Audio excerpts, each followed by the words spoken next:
کو بتانا نہیں چاہتا،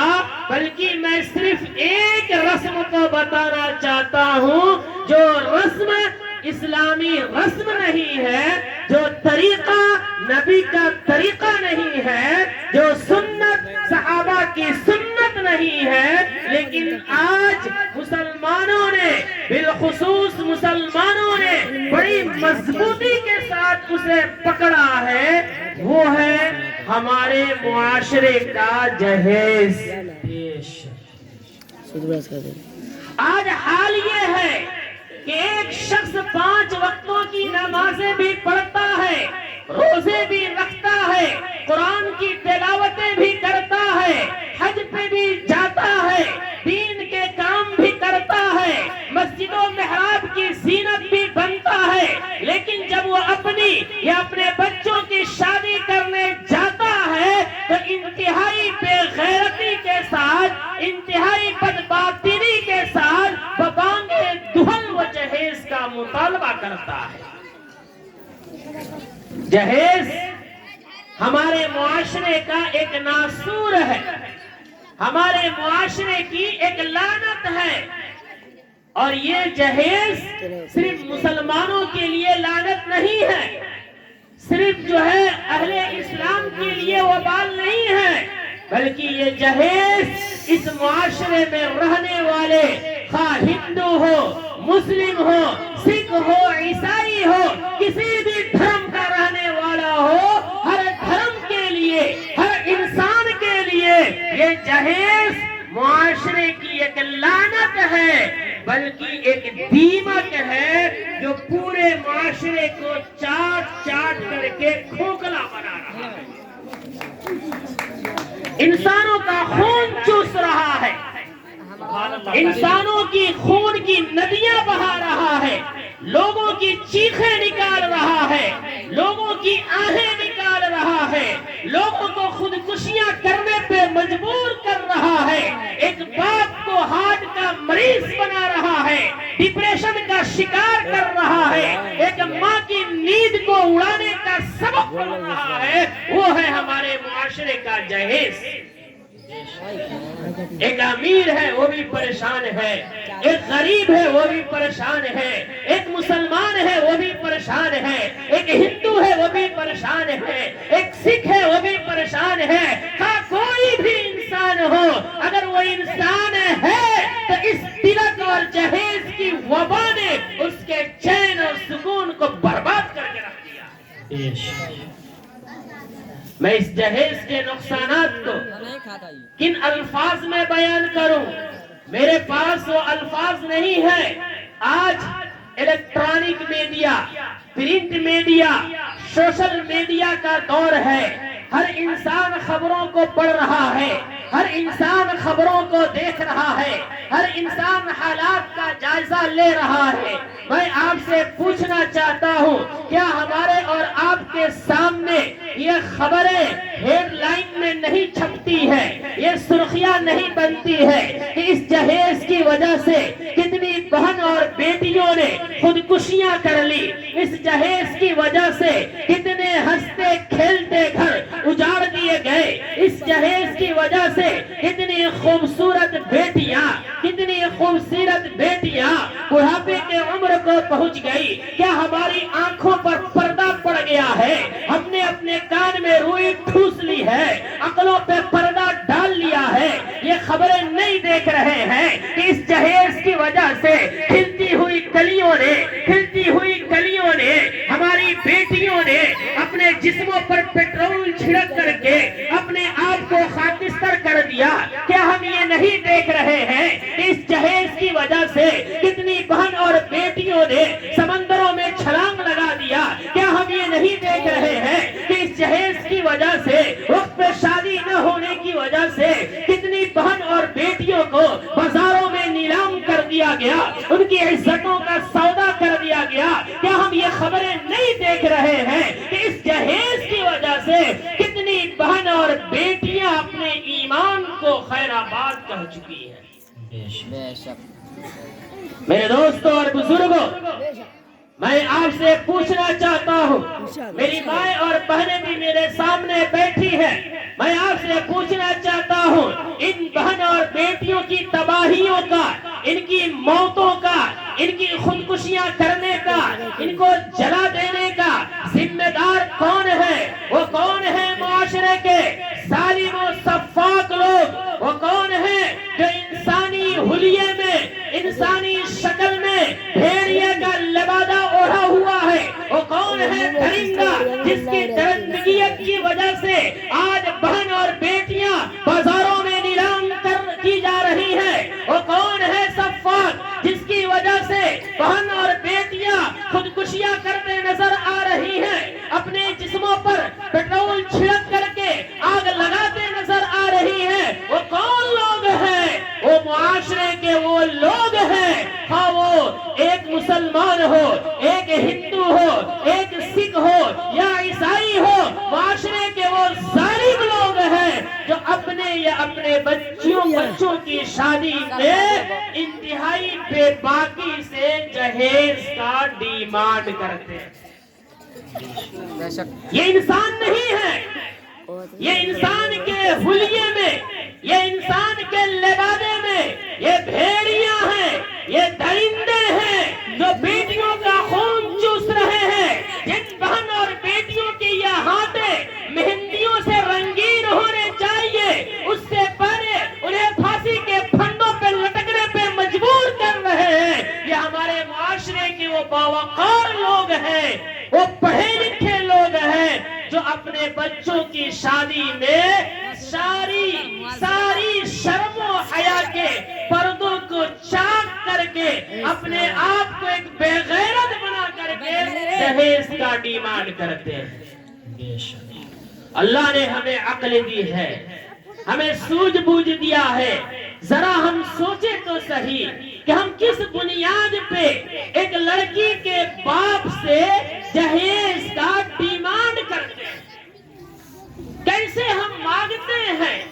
کس بنیاد پہ ہم اس کو درست قرار دیتے ہیں۔ ایک باپ ہوتا ہے جو اپنی بیوی کو چھوڑتا ہے، اپنے ننھے منھے بچوں کو چھوڑتا ہے،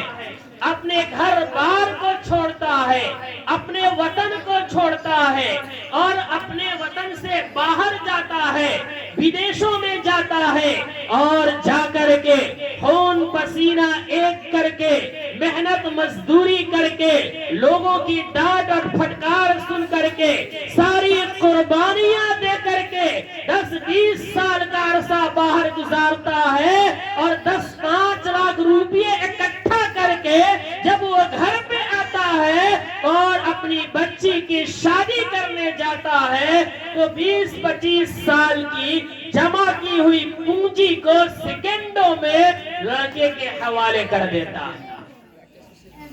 اور یہ لوگ انتہائی بے شرمی کے ساتھ اس پیسوں کو لے کر کے، ان پیسوں سے گاڑیوں کو لے کر کے، ان پیسوں کے ساز و سامان کو لے کر کے بڑے خوش ہو کر کے اپنے گھر واپس ہوتے ہیں۔ یاد رکھیں، اس بات کو ذہن میں بیٹھا لیں کہ اللہ رب العزت گناہ کو برداشت کر لیتا ہے، کفر کو برداشت کر لیتا ہے، لیکن ظلم کو برداشت نہیں کرتا۔ جب ایک شخص سے جہیز کا ڈیمانڈ کیا جاتا ہے، جب لڑکی کا باپ جہیز میں اپنی گاڑی رقم کو دیتا ہے، اس سے ساز و سامان کو دیتا ہے، اس باپ کے دل سے دعائیں نہیں نکلتی ہے، اس باپ کے بچوں کے دل سے دعائیں نہیں نکلتی ہے، اس بچی کے ماں کے دل سے دعائیں نہیں نکلتی ہے، بلکہ ان کے دل سے ایک آہ نکلتی ہے، ایک بد دعا نکلتی ہے اور آسمان و زمین کے سارے پردے ہٹتے ہیں اور وہ بد دعا اللہ کے عرش سے ٹکراتا ہے اور اللہ اس کی فریاد کو قبول کرتا ہے۔ اور حال یہ ہوتا ہے کہ جہیز لے کر آیا تھا، ایکسیڈنٹ ہو گیا یا کوئی موذی مرض لاحق ہو گیا اور اس سے زیادہ پیسے خرچ کر بیٹھتا۔ اس لیے میرے دوستوں اور بزرگوں، یاد رکھیں، جہیز کا 1 روپیہ جو ہم مانتے ہیں، میری مائیں اور بہنیں آپ بیٹھی ہیں، آپ ہی وہ ہیں جو اس جہیز کی بھیٹ چڑھ رہی ہے، آپ ہی وہ ہیں جو اس جہیز کی وجہ سے آپ کی عزتوں کو نیلام کیا جا رہا ہے، لیکن مجھے یہ بات کہنے میں کوئی ڈر اور خوف نہیں ہے کہ آپ ہی وہ ظالم ہیں جو اپنے شوہروں کو، اپنے بھائیوں کو، اپنے باپ دادا کو، اپنے گھر کے گارجین کو مجبور کرتی ہے کہ بچے کی شادی ہو رہی ہے، اتنے آدمی کے کپڑوں کا ڈیمانڈ کیجئے، اتنے سامان کا ڈیمانڈ کیجئے، فرنیچر کا ڈیمانڈ کیجئے، فلاں گاڑی کا ڈیمانڈ کیجئے، اتنے زیورات کا ڈیمانڈ کیجئے، اتنے ساز و سامان کا ڈیمانڈ کیجئے۔ ان چیزوں پہ ابھارنے والی زیادہ تر ہماری مائیں اور بہنیں ہوتی ہیں، اور پھر گھر کا یہ گارجین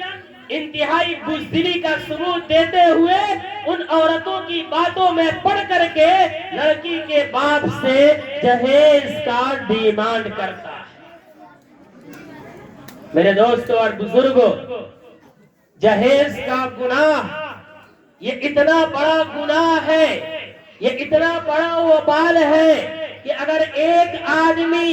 جہیز میں کوئی چیز ڈیمانڈ کرتا ہے، مثال کے طور پر وہ ایک گاڑی جہیز میں لیتا ہے، کپڑے جہیز میں لیتا ہے، پھر اس کے بعد وہ انسان اپنے گھر آتا ہے، اللہ کے سامنے روتا ہے، تہجد میں اٹھ کر کے روتا ہے، نمازوں میں جا کر کے روتا ہے، اللہ کے سامنے آنسو بہاتا ہے کہ رب کریم ہم نے جہیز لے کر کے گناہ کر دیا۔ کان کھول کر کے سن لے، یہ جہیز کا گناہ اتنا بڑا گناہ ہے کہ ایک انسان جہیز لے کر کے اللہ کے سامنے روتا رہے، اللہ کے سامنے گر گراتا رہے، اللہ کے سامنے آنسو بہاتا رہے، اللہ کے لیے حج کرنے مکہ مدینہ چلا جائے، لیکن اگر اس نے جہیز لیا ہے تو یہ رو کر کے آنسوؤں کا سمندر بھی تیار کر دے، پھر بھی اللہ اس گناہ کو معاف نہیں فرماتا۔ چھوٹا گناہ نہیں ہے۔ ایک آدمی نے نمازیں چھوڑ دی،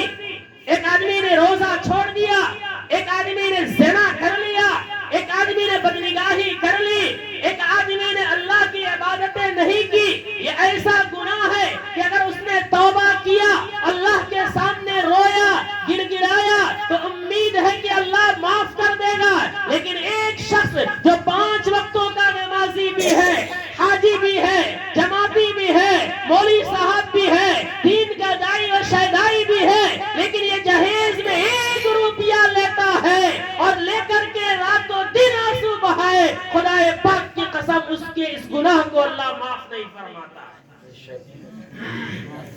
یہ بندوں کا حق ہے، یہ ظلم کر رہے ہیں آپ۔ کس بنیاد پہ ایک لڑکی کے باپ سے جہیز مانگتے ہیں؟ اس کے تو قدموں میں گر جانا چاہیے کہ ہماری بیوی کو وہ بیچارہ پرورش کیا، تعلیم و تربیت کیا، جب وہ بچی جوانی کے دہلیز پہ قدم رکھی تو لا کے ہمارے قدموں میں دے دیا کہ لے جاؤ اپنی ضروریات اس کے ذریعے پوری کرو، تو اس بات کا احسان ماننا چاہیے۔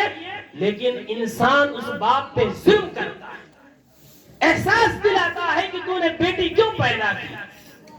میرے دوستوں اور بزرگوں، یاد رکھے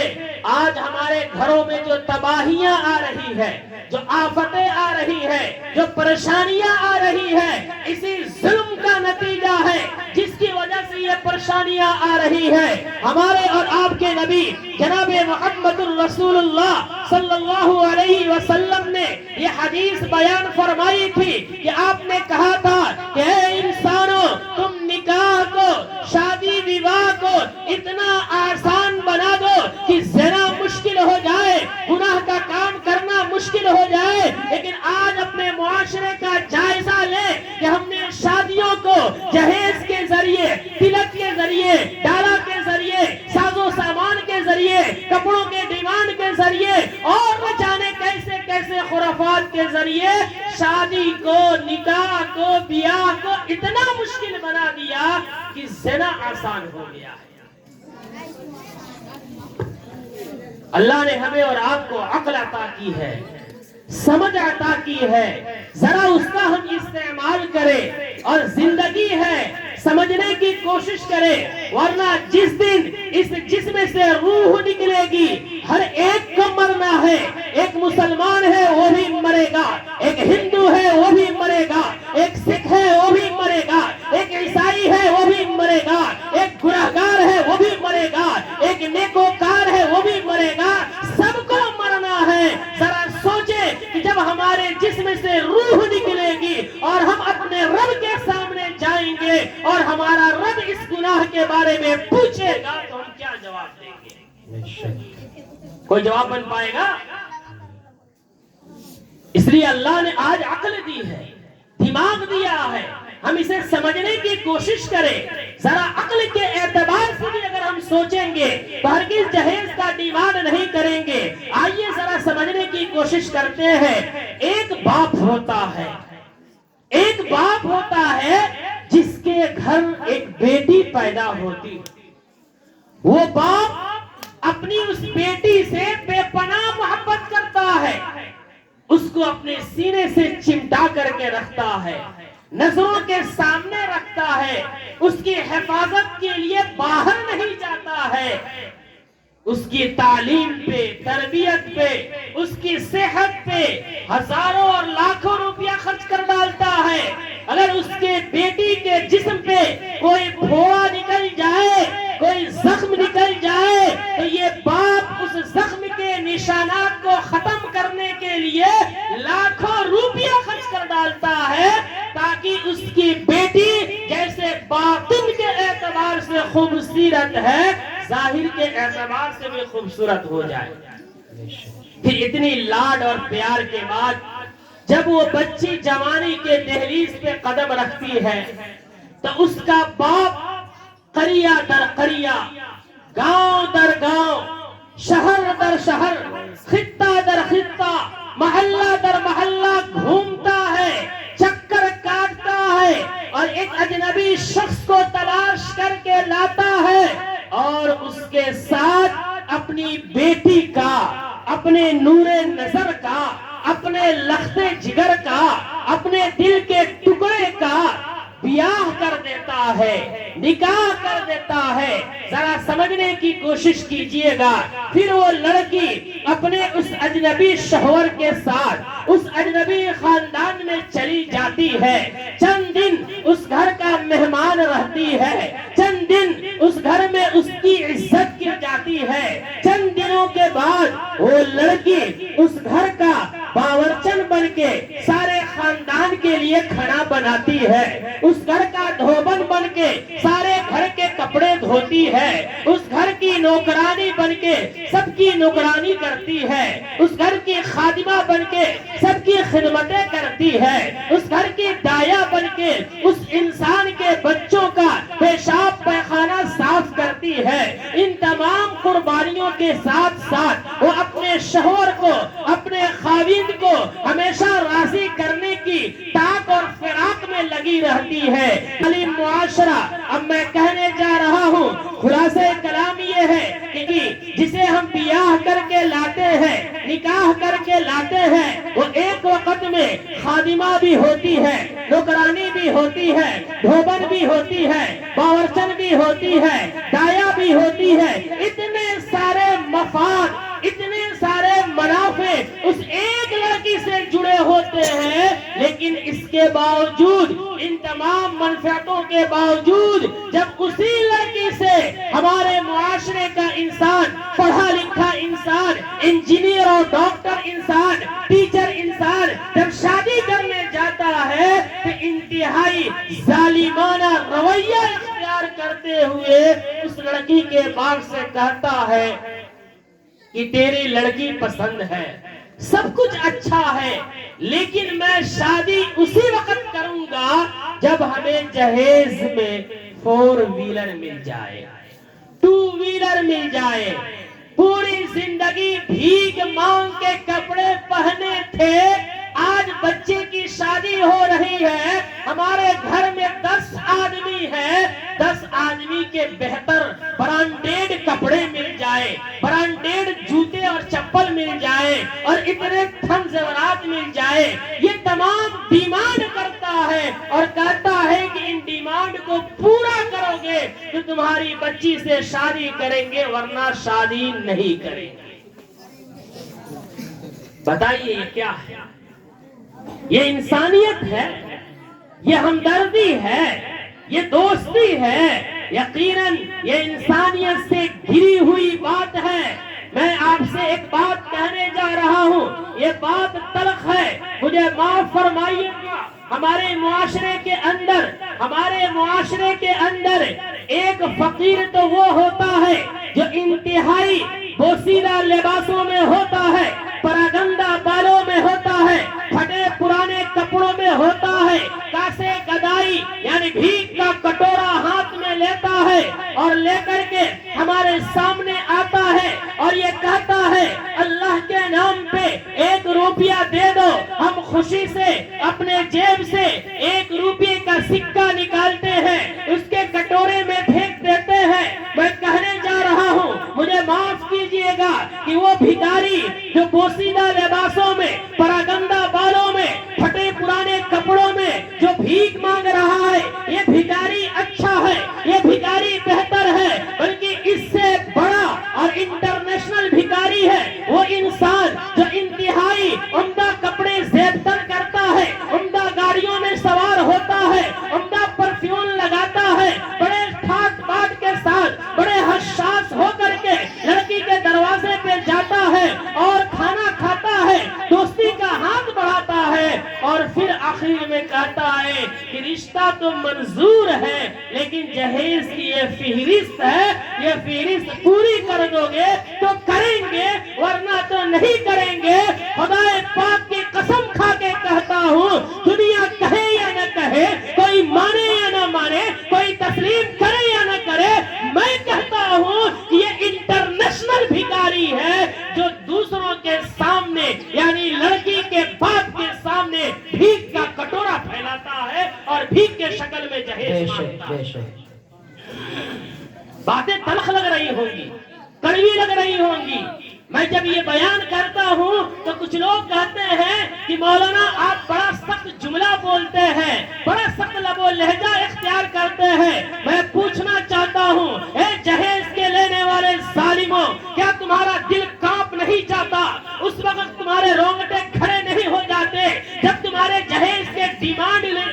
کرنے کی وجہ سے ایک لڑکی کا باپ جب وہ ڈیمانڈ کو پورا نہیں کرتا ہے، رات بھر نیند نہیں آتی ہے، چین و سکون حرام ہو جاتا ہے، محلے والوں سے قرض مانگتا ہے، لوگ قرض نہیں دیتے ہیں، انٹرسٹ اور بیاج پہ پیسے لیتا ہے پھر بھی نہیں مل پاتا ہے، اس کی بیٹی باپ کی اس بے چینی کو دیکھتی ہے، اس بے قراری کو دیکھتی ہے، اس اضطراب کو دیکھتی ہے، وہ بیٹی مجبور ہو جاتی ہے اور مجبور ہو کر کے خودکشی کر بیٹھتی ہے۔ اس وقت تمہارا دل نہیں کانپتا ہے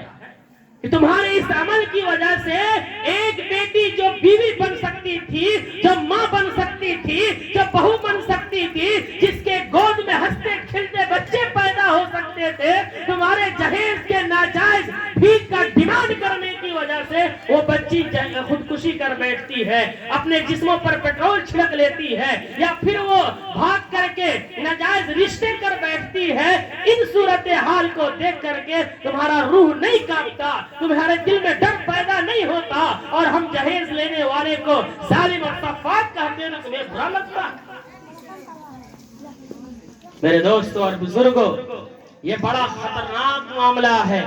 بڑا حساس معاملہ ہے، اس لیے یاد رکھیں مرنا سب کو ہے، کوئی جینے کے لیے نہیں آیا ہے۔ ہمارے بزرگ مائیں اور بہنیں سنیں، ہمارے بزرگ مرد حضرات سنیں، آپ جہیز لیں گے اور جہیز لے کے مر جائیں گے اور ان پیسوں سے آپ کے بچے عیش کریں گے، یہ دنیا میں مزہ کریں گے، لیکن اس جہیز لینے کی وجہ سے آپ قبر کی کوٹھری میں فرشتوں کی گرزیں کھا رہے ہیں۔ اس وقت کوئی اولاد پوچھنے نہیں جائے گی جن بچوں کو خوش کرنے کے لیے جہیز لے رہے ہیں، جس بیوی کو خوش کرنے کے لیے جہیز لے رہے ہیں، جس بیٹی کو خوش کرنے کے لیے جہیز لے رہے ہیں، ذرا ان کا حال بھی تو سنیں کہ کل قیامت کے میدان میں ان کا کیا حال ہوگا۔ اللہ نے بیان فرمایا ہے کہ ایک باپ ہوگا جس کی ایک نیکی گھٹ جائے گی۔ کل قیامت کے میدان میں ایک باپ کی ایک نیکی گھٹ جائے گی اور وہ باپ اس ایک نیکی کے لیے اپنی بیوی کے پاس جائے گا۔ قرآن نے کہا ہے یوم یفر المرء من اخیہ وامہ وابیہ وصاحبتہ وبنیہ لکل امرئ منہم یومئذ شأن یغنیہ، کہ ایک باپ کی ایک نیکی گھٹ جائے گی، وہ باپ اس ایک نیکی کے لیے اپنی بیوی کے پاس جائے گا، اپنی بیٹی کے پاس جائے گا، اپنے بچوں کے پاس جائے گا، اپنے ناتی پوتوں کے پاس جائے گا، نواسیوں کے پاس جائے گا، ان سے کہے گا کہ تمہارے لیے ہم نے آسمان و زمین کی قلابیں ملا دیا تھا، تمہاری خوشی کے لیے حلال و حرام کا امتیاز بھول بیٹھا تھا، اور نہ جانے کتنی قربانیاں دنیا میں ہم نے دی تھی تمہارے لیے، آج ہماری ایک نیکی گھٹ گئی ہے، اگر تو یہ ایک نیکی دے گا تو ہمارا بیڑا پار لگ جائے گا۔ خدا پاک کی قسم، اللہ نے بیان کیا ہے کہ اس کی آل و اولاد، اس کی بیوی اور بچے اسے ایک نیکی بھی نہیں دے سکیں گے، جس کی وجہ سے یہ باپ گھسیٹ کر کے عہدہ منہ جہنم کے گڈھوں میں ڈال دیا جائے گا۔ ان بچوں کے لیے، ان بیویوں کے لیے، ان بہنوں کے لیے ہم دوسروں کی آہیں نکال رہے ہیں، چیخیں نکال رہے ہیں۔ اس سے بڑی حماقت اور کیا ہو سکتی ہے؟ اس سے بڑی بدنصیبی اور کیا ہو سکتی ہے؟ میرے دوستوں اور بزرگوں، ذرا سوچیں، ہم جس نبی کو مانتے ہیں، جس پیغمبر کو مانتے ہیں، وہ پیغمبر آخر الزمان جناب محمد الرسول اللہ صلی اللہ علیہ وسلم کی شخصیت مبارکہ ہے۔ آپ وہ نبی ہیں جو عرب کی تپتے ہوئے صحرا میں اس جگہ مبعوث ہوتے ہیں جہاں کے بسنے والے انسان کے شکل میں درندہ تھے، بھیڑیا تھے۔ اس معاشرے کا حال یہ تھا کہ اگر وہاں کوئی کسی باپ کو یہ معلوم چل جاتا کہ اس کے گھر بیٹی پیدا ہوئی ہے، اس باپ کا غصہ بڑھ جاتا اور وہ اٹھتا، اپنی کھلتی ہوئی کلی کو، اپنی بچی کو اٹھاتا اور زندہ زمین میں دفن کر دیتا۔ ایسے خطرناک ماحول میں ہمارا نبی مبعوث ہوتا ہے، لیکن اس ماحول کے اندر آپ صلی اللہ علیہ وسلم عورتوں کے حقوق بیان کرتے ہیں، بیٹیوں کے حقوق بیان کرتے ہیں، ماؤں کے حقوق بیان کرتے ہیں، بہنوں کے حقوق بیان کرتے ہیں، اور بیان کر کے انہیں جینے کا حق عطا کرتے ہیں۔ لیکن آج یاد رکھیں، اسی نبی کا ہم اور آپ کلمہ پڑھنے والے مسلمان ہو کر کے جس نبی نے اس معاشرے میں عورتوں کو جینے کا حق دیا تھا، اسی نبی کا کلمہ پڑھنے والے ہو کر کے آج ہم اپنے معاشرے میں جہیز کے رواج کو فروغ دے کر کے اسے بڑھا کر کے پھر سے اسی اماں عائشہ کی روحانی بیٹیوں کو، بہن فاطمہ کی روحانی بیٹیوں کو، بہنوں کو پھر سے زندہ زمین میں دفن ہونے پہ مجبور کر رہے ہیں۔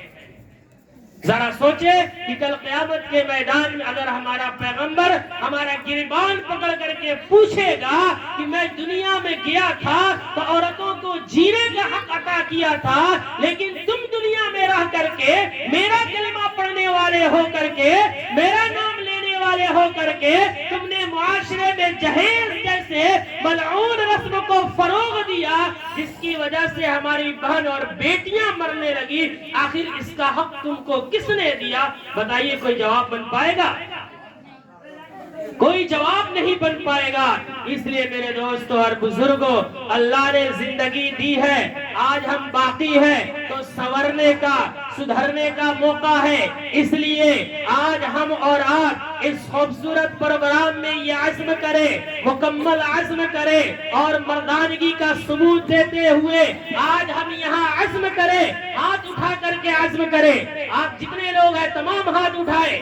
تمام ہاتھ اٹھائے, میں بھی ہاتھ اٹھاتا ہوں, میری مائیں اور بہنیں بھی پردے میں ہاتھ اٹھائے. تمام ہاتھ اٹھا کر کے یہ عزم کرے کہ آج تک اگر ہم نے جہیز کا ڈیمانڈ کیا, آج تک ہم نے جہیز مانگا تھا, لیکن آج اس مجلس میں توبہ کرتے ہیں کہ چاہے پوری دنیا ناراض ہو جائے, چاہے تمام خاندان والے ناراض ہو جائے, لیکن ایک بھی حرام کا لقمہ لڑکی کے باپ سے نہیں مانگیں گے. بولیے انشاءاللہ.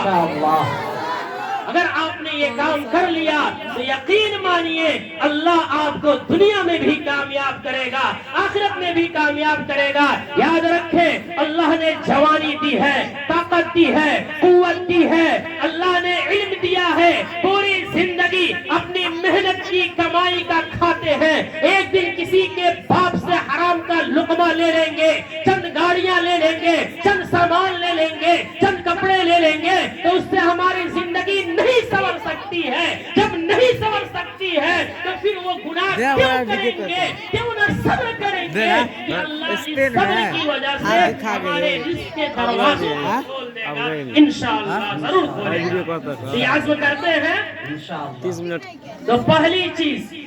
نکاح کو آسان بنانے کے لیے, شادی کو آسان بنانے کے لیے ہر ایک عزم کرے. ہمارا ہندو بھائی بھی ہو وہ بھی عزم کرے. پاپ ہر ایک دھرم میں گناہ ہے, پاپ کرنے سے پاپ ہوتا ہے, گناہ کرنے سے گناہ ہوتا ہے, اس کا انجام کبھی بھی بہتر نہیں ہوتا. یہ ساری دنیا کے دھرم کے لوگ کہتے ہیں, اس لیے ہماری گورنمنٹ بھی کہتی ہے کہ جہیز ایسا پاپ ہے جسے معاشرے سے ختم کرنا چاہیے. اگر ختم نہیں کیا تو یہ انسان نہیں رہ جائے گا بلکہ انسان کی شکل میں بھیڑیا بن جائے گا. اس لیے ہم جہیز سے توبہ کرتے ہیں. اسی کے ساتھ ساتھ چونکہ نکاح کو مشکل بنانے میں ایک عمل جہیز کا ہے, ایک دخل جہیز کا ہے, تو وہی اس کے ساتھ ایک دوسری چیز بھی اس کے اندر شامل ہے. وہ کیا ہے؟ آرام سے بیٹھو. دوسری چیز جو آج ہماری شادیوں کو مشکل بنا رہی ہے وہ ہے ہماری شادیوں کے اندر ناچ گانے کا رواج.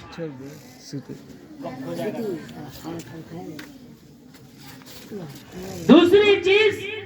جو ہمارے نکاح کو مشکل بنا رہی ہے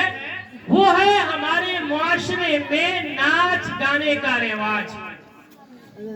عجیب حال ہے.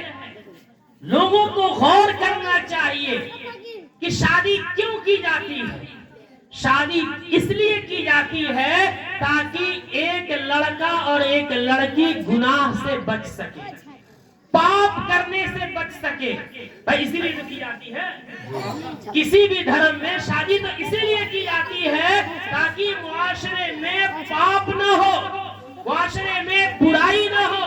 معاشرے میں دوسروں کی بہن اور بیٹی کی عزتیں نہ لوٹی جائے. اسی کے لیے تو شادی کی جاتی ہے. لیکن اسی شادی میں,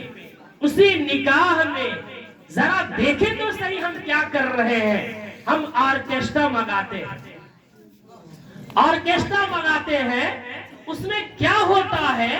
ذرا اللہ کی دی ہوئی یہ عقل کا استعمال کرے, دماغ کا استعمال کرے اور سمجھنے کی کوشش کرے کہ ہم آرکیسٹرا منگاتے ہیں. اس آرکیسٹرا کے اندر ایسے گندے گانے بجائے جاتے ہیں, ایسے مسموم گانے بجائے جاتے ہیں کہ ایک باحیا عورت بھی بار بار اس گانوں کو سنے تو اس کی حیا ختم ہو جائے. ایک نابالغ بچہ بھی بار بار اس گانوں کو سنے تو اس کی بلوغت وقت سے پہلے حاصل ہو جائے.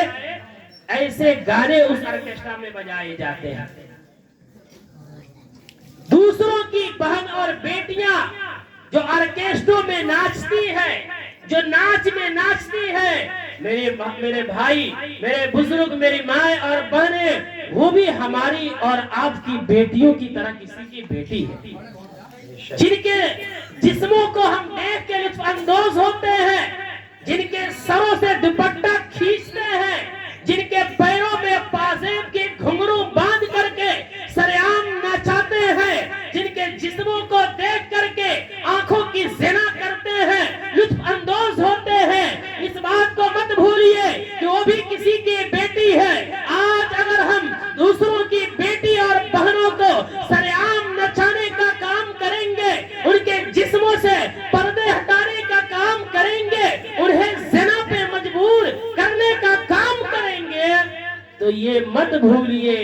ہماری اور آپ کی بچیاں، ہماری اور آپ کی بیٹیاں جو گھروں میں بند ہیں وہ بچ جائیں گی. خدا پاک کی قسم نہیں بچ سکتی ہے. یہ قرض ہے. جب دوسروں کی بیٹی اور بہو کی اس کی عزت ہم نیلام کریں گے تو ہماری گھر کی عزتیں بھی نیلام کی جائیں گی.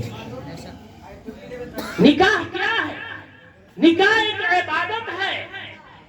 النکاح من سنتی. نبی کریم صلی اللہ علیہ وسلم نے فرمایا کہ نکاح میری سنت ہے اور نبی کی سنت کو عمل میں لانا اسی کا نام تو عبادت ہے. جیسے نماز کا پڑھنا ایک عبادت ہے. اگر کوئی انسان نماز پڑھنے جائے اور اس نماز کے اندر موبائل کھول کر کے گانا بجانے لگے، بتائیے کوئی اسے برداشت کرے گا؟ نہیں. گاؤں کا چودھری ہو، گاؤں کا مکھیا ہو، گاؤں کا وارڈ ہو، گاؤں کا سب سے بڑا مالدار بھی ہو، اگر مسجد میں جا کر کے ایک طرف نماز کی نیت باندھتا ہے، دوسری طرف گانا بجاتا ہے، ایک عام انسان بھی برداشت نہیں کرے گا. اس کا کالر پکڑے گا اور کھینچ کے مسجد سے باہر نکالے گا کہ کمینہ نماز پڑھنے آیا یا نماز کا مذاق بنانے آیا ہے. لیکن یہ غیرت ہماری کیوں ختم ہو جاتی ہے؟ جب نکاح کے موقع سے، نکاح بھی تو ایک عبادت ہے.